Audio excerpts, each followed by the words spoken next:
So yeah, this video is a direct response to Stacey Dash's claims on Fox News about, how African Americans want to, be, I guess, considered more serious. We need to either decide on if we want to integrate or segregate. We have to give up BET and, black award shows and things like that. So I've had this on my chest for a while now, and I actually just want to go ahead and get it off my chest.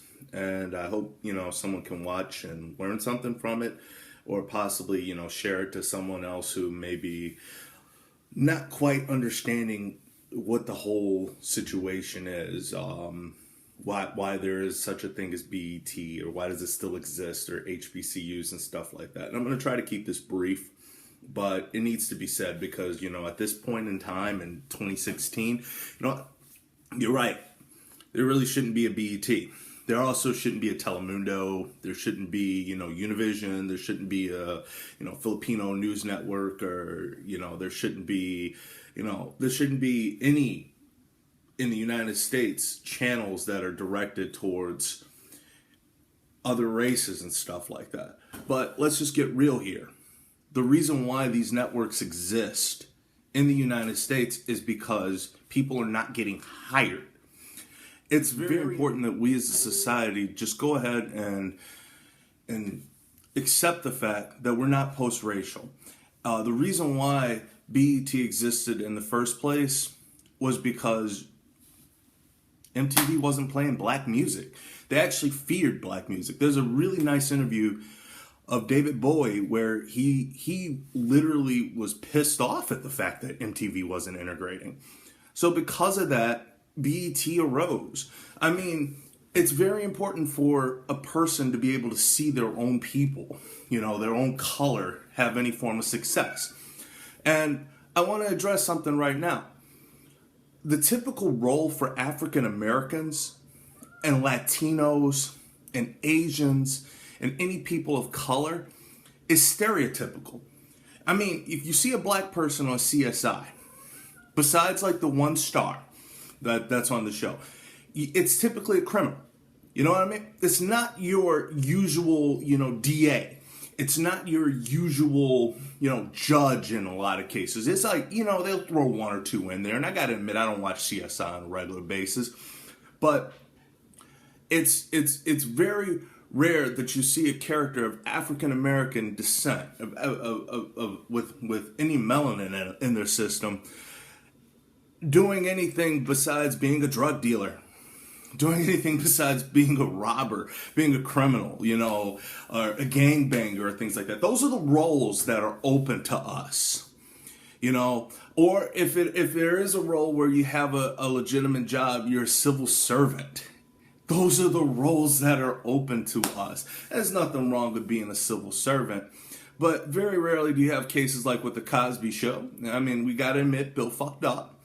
But where you have like a black doctor married to a black lawyer, it's always, they never place African Americans in a position of hierarchy, so to speak. And within Latinos are gangbangers or they're border hoppers, You never have the case of a Latino just being born in the United States who's just living, It's always fitting into the specific stereotypes that you have of the races. And unfortunately, I'm speaking from a black standpoint.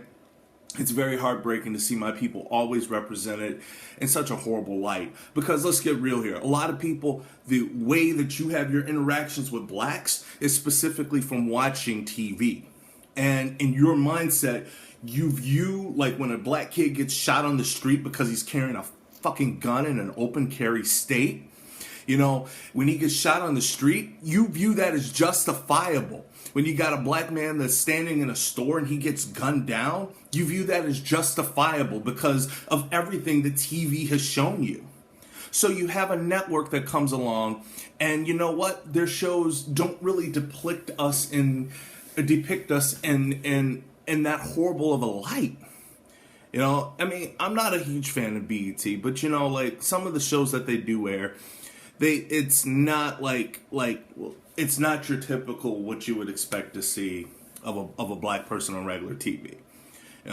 Yeah, I'm not a fan of rap music, but at least there's a network out there that's trying to promote African Americans so that they could have somewhere to go.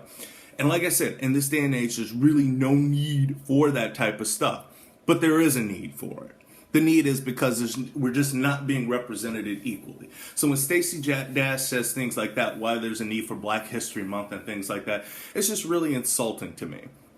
What a lot of people don't understand is that in this country, we're not the only subgroup that literally has the things that you guys complain about us for. We're not the only. You got the NAACP, the National Association for the Advancement of Colored People, and people are like, "Oh, well, that's racist." Well, did you know that there's actually groups out there for Italian Americans? There's actually groups out there for Filipinos. There's actually groups out there for pretty much every racial group that you could possibly have in existence. For every country where somebody can originate from in the United States, there's an organization specifically for them. Black History Month. We complain about Black History Month, right? We have to dedicate an entire month for Black history. Well, during regular history, we never get touched. There's people out there that don't even realize that African Americans played a crucial part in the development of this country outside of slavery. People don't even realize that African Americans, outside of inventing peanut butter, because that's the one thing that they always throw out there. We fought in the Civil War, for the Union. We fought for the Confederacy. We fought in the foundation of this country. We fought in the Revolutionary War, the War of 1812. Blacks played a huge part in the establishment of this country. Yet during the regular classes, you don't learn about that stuff. You only learn about that stuff if you dive into it and you get your generalization through Black History Month, And typically Black History Month always falls right around the time in history class where you're covering literally, the civics aspect of the United States in the 1960s.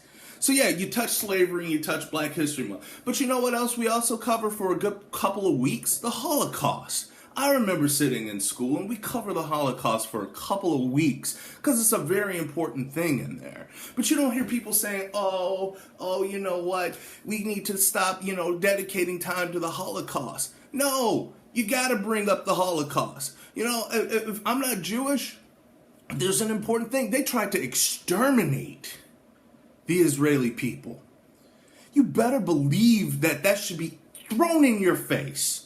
Because if I'm a Jewish person, I don't want that to happen to me. But I'll tell you what I am. I'm an African American person. And I want you to know what real slavery was like. Because I don't ever want to be in those chains. You shouldn't want to be in those chains. You should understand that what happened to the black people in this country over the course of slavery, after slavery, with Jim Crow, was unbelievably... It's just, I can't even put it into words as to how horrible the treatments were for blacks. Get over it, you say. Well, until I don't know, the 1960s or 1970s, black businessmen were lynched. Read about it. Those are the guys that were getting lynched. Those are the ones that whistle at white women. Those are the ones that got their ass beat. It was businessmen. Businessmen, not your normal run-of-the-mill guys that were standing on the street. These are people that little shorties would look at and be like, oh man, check this out. Pops has a successful store over here. Maybe I can actually, manage to get that for myself one day. No. Lynch them.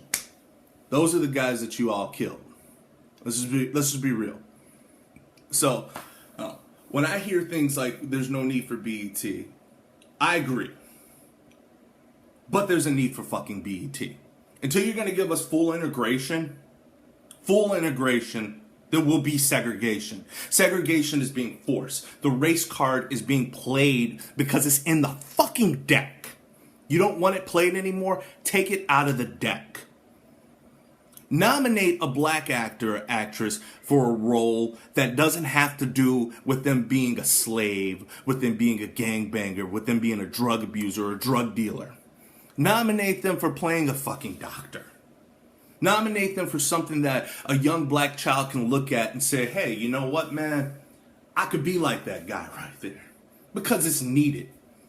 one final statistic that I'm going to throw at you. It's one that I've actually been using to mentally change the way that I live.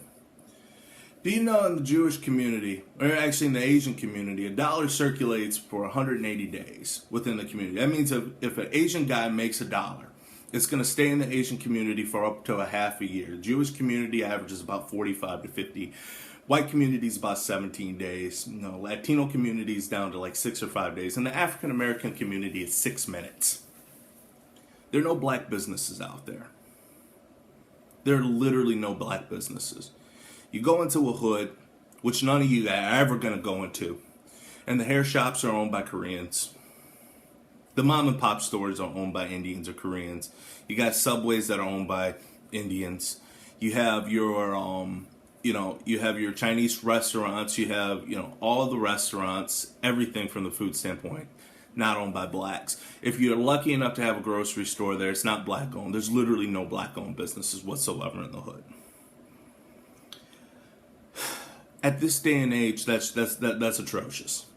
You want to see a poverty rate drop. You want to see people that become, civilized, that aren't gangbangers and hoods and stuff like that. Give them the opportunity to have another business aspect to break into than what's left for young black men. My students, when I taught, they went out and they tried to find fucking jobs. They did. There were none there. I'm creating that shit. All right? That's what I'm going to do. I'm going to find a way to find a solution to change this stuff. But the realization of the fact is, we're not post-racial in this country. We don't care about African Americans. We'll bitch about African Americans 24/7 whenever they do the same shit that literally every fucking body does in this country. We'll complain about it. We'll make them feel like shit for it. And it's wrong. It is entirely wrong. You want HBCUs to go away? That's fine. You can try. It's like the land grant universities. It's just there were universities that were made specifically to allow blacks to go and learn, but hey, everybody else can go learn there. Shoot, you can go to an HBCU. But yeah, if you want to complain about that, go ahead. Understand it before you complain about it, though. It's the same as a land grant university with Michigan State, where the government gave them money. That's what all HBCU is now. It's a moniker. It's not, they don't just take only blacks into the school. But if you're going to complain about that, take a look at, and sorry for calling it out like that, take a look at all Jewish universities. Yeah, there's literally all Jewish universities. Now, I don't know much about them, and I'm going to go ahead and admit that. But I would probably look at that at the same light. Now, I'm pretty sure, and please correct me if I'm wrong, maybe I could go to an all-Jewish university. And if that's the case, that's great. But it's under the same style. Why is it okay to complain about one but not the other one? That's where I got a problem with this at. So, you want to complain about, BT and Jet Magazine? Put blacks on regular TV. Put us in regular magazines. Hire us as producers. Hire us as cameramen. Don't make it exclusively white. Then there won't be a need for BET. Do the things that you guys are talking about. Be post-racial. Have full integration. Then there won't be a need for all the other little networks and stuff like that. Hire black folks. Then there's no need for the NAACP. You have the power to actually go ahead and stop this stuff. But hell, you know what? You're not going to, and that's why there will be a continuation of having HBCUs and having the network, the racist BET networks and things like that. Because, like I said, white America, you have the power to fully integrate, to actually be post-racial, like you claim. But you won't do it. You won't do it. Because at the end of the day, it's great to wake up every day knowing, hey, at least I got it better than the blacks. And let's just be real. Everybody can say that in the United States. Everybody can say that in the United States. You can get off a boat in the United States with not a penny to your name, and at least in the back of your mind, you know that. That's really messed up, man. It really is. So yeah, like I said, ask any black person out there, we would gladly give up the race card. We would gladly give up BET. We would gladly give up, the Miss Black America and, all those, all the awards and all that crap, just as long as, we got our fair shake. But we're not going to. And you're going to continue to use that against us because, how dare we actually go ahead and recognize the greatness that our people can do. Just like every other race out there. That you never complain about.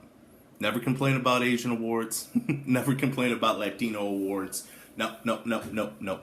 We just complain about the black awards. So,